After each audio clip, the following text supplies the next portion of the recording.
Good Thursday morning. Thanks for joining us here on Kare 11 News Now. I'm Alicia Lewis. Just in this morning, Minneapolis Mayor Jacob Frey nominating Minneapolis Police Chief Brian O'Hara to another 4-year term. Frey is urging the city council to reappoint him, praising O'Hara's, quote, steady leadership and measurable progress during some of the department's toughest challenges. Frey credits O'Hara with helping drive down violent crime across nearly every major category, while also pointing to his leadership during the Annunciation shooting and Operation Metro Surge. With all of those accomplishments, something that I didn't even mention was the number of crises that we have been through. A crisis in the killing of a police officer, Jamal Mitchell, an assassination of the Speaker of our House, a mass shooting at Annunciation, Operation Metro Surge. These were not small endeavors. These were not minor crises. And what we saw is leadership that stood up. We saw Chief Brian O'Hara encountering some of the most difficult moments that our city has ever faced. And he did so with poise. And new numbers released, though, just this week show MPD spent more than $6 million on overtime in the 4 weeks following the shooting of Renee Good. It comes as council members were already raising concerns after the department went more than $17 million over budget in 2025. The city council is meeting today at 9:30, so we will see if there's going to be any pushback on this nomination. Happening today at the state capitol, Ramsey County leaders will urge lawmakers to pass a key gun safety bill before the end of the session. The measure would create and fund a statewide grant program aimed at reducing gun violence and solving more non-fatal shootings. It's part of a larger public safety package already passed in the House. A similar bill has stalled in the Senate. And also at the Capitol, House lawmakers passed a bill increasing security for lawmakers. The bill would create a new protective services unit within State Patrol to provide extra security for elected leaders. Several Republicans argued it was inappropriate to pass this bill when a bill to increase school security still hasn't been approved. Democrats say the bills are two separate issues. Developing this morning, we're learning the director of Minnesota's Missing and Murdered Indigenous Relatives Office has been fired after less than a year on the job. The Department of Public Safety tells us Guadalupe Lopez's last day was yesterday. She was the third person to lead the office since it started in 2021. DPS says that Kim Babin will temporarily lead the office. Right now, we're working to find out more details about Lopez's departure. We'll bring you those details as soon as we have them. Developing this morning, President Trump optimistic that a deal with Iran is close, as Iran signals it's still reviewing a U.S. peace proposal. And even as oil prices fell and stocks soared on news of this possible deal, a new flare-up underscored the uncertainty. NBC's Alice Barr has the latest from Washington. Hi there. Amid hopes for an agreement, President Trump posted that a deal means Operation Epic Fury is over and the Strait of Hormuz will be open. But he said if Iran does not agree, the bombing will start at a much higher level than before. A mixed picture in the Middle East as a new confrontation clashes with rising hopes for a deal with Iran. U.S. Central Command says an American fighter jet fired on and disabled an Iranian oil tanker after it ignored warnings and tried to bypass the U.S. blockade of Iranian ports. It's like a wall of steel. Nobody goes through.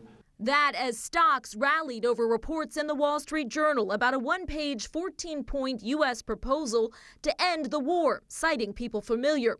Iranian media quoted a foreign ministry spokesperson saying a U.S. proposal is under review. We've had very good talks over the last 24 hours, and it's very possible that we'll make a deal. New NBC News reporting reveals President Trump paused his Project Freedom effort to guide ships through the Strait of Hormuz after pushback from a key U.S. ally.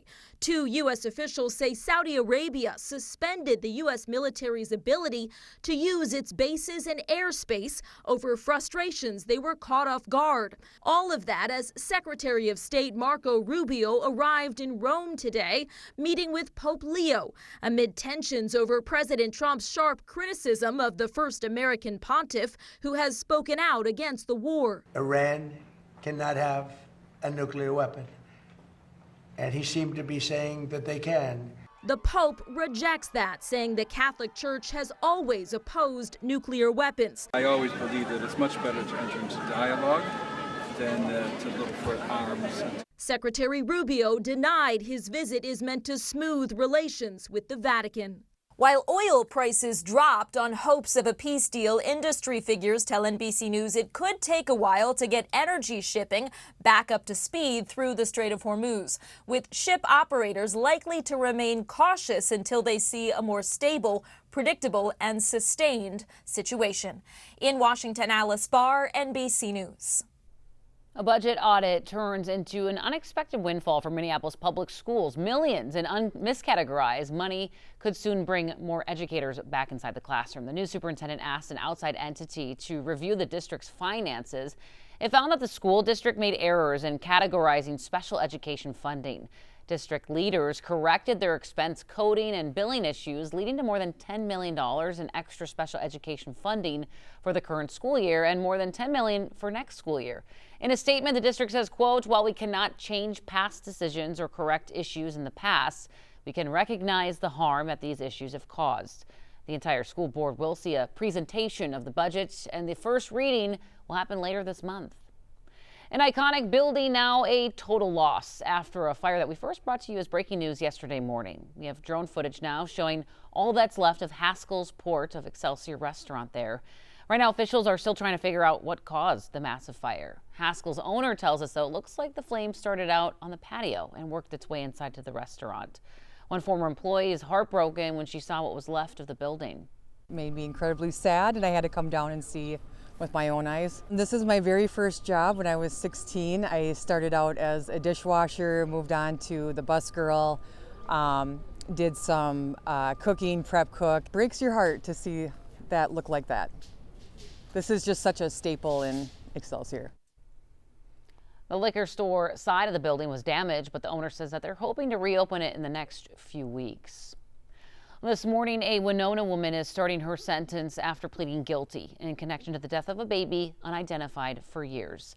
According to court documents, Jennifer Beckel will get 2 years of probation and 40 hours of community service as part of her plea deal. It was just last year that Beckel was arrested and charged in the 2011 death of baby Angel. The child's body was found floating in the Mississippi River, stuffed in a plastic bag along with Angel figurines. Her arrest came after DNA tests revealed she was the baby's mom, but medical examiners say that they could not prove whether the baby was born alive or not. All right, we got to turn now to our Timberwolves coming home after a pretty brutal record-setting loss to the Spurs in the Western Conference semifinals. After a statement win in Game 1 on the road, the Spurs came back in Game 2, crushing the Wolves 133-95. The 38-point loss is the worst in Minnesota's 100-game playoff history. Not great. But for the Spurs, that's the most points they've scored in a postseason game since 1983. The series is heading back home on the hardwood here. Minneapolis tied 1-1. Tickets for games 3 and 4 are on sale right now. And we just checked. Tickets are about $120, the cheapest ones we could find. Game 3 tips off tomorrow night at 8:30. Over on the ice, the P-Dub Walter Cup playoffs back in St. Paul. The Frost, though, hoping to take the lead in the semis when they host Montreal for Game 3 tonight. Audrey Russo's at Grand Casino Arena where they're getting ready to welcome the fans back. Hey guys, I'm joined by the business director of the Frost, Joe Anderson. And Joe, you know they say less is more. Yeah. Think about how much more would be. Yeah, more would be great, right? I mean, look at these guys. They're kind of sick of each other. They've been together now for 9 months, and they're looking for someone else to come in and maybe push them apart and go right in the middle there. We'd love to see a new cup go right between those two. Absolutely. Now, obviously, this is the third season of the Professional Women's Hockey League, and the semifinals, they're happening tonight, tomorrow. Tell me just a little bit about the growth of the team and the excitement that you're seeing from the fans. Yeah, I think it's pretty amazing here locally and throughout the league. Yesterday, we announced a new franchise in Detroit starting next season. There's more to come in the next couple of weeks, and just how far we've come, right? Since we started as PWHL Minnesota, now we're the Minnesota Frost. We've got branding, we have merchandise, we have fans that fill the arena wearing purple and Frost logos, and we've become ingrained in the hockey community here, and so it's great the way we've been embraced locally and as a league. And I think you see it. We've got television contracts. Now we're up to 9 teams. We'll be up to 10, 11, 12 before next season starts, and so it's been tremendous growth and tremendous support from the fans. And tell me a little bit about the tickets for tonight and just sort of the turnout that you're seeing at some of these games.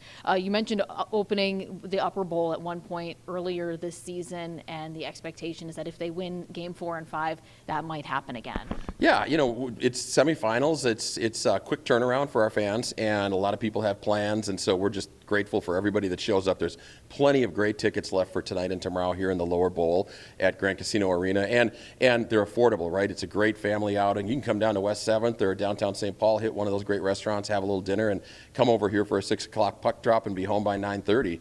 If we don't go to overtime, which is pretty unlikely, we're probably going to play extra hockey here tonight because that's what we do in the postseason. So both these nights are great opportunities for fans to come down. If you haven't been to a game, you don't have plans tonight, super affordable. You can walk up and buy tickets, and you'll see a great hockey show this evening.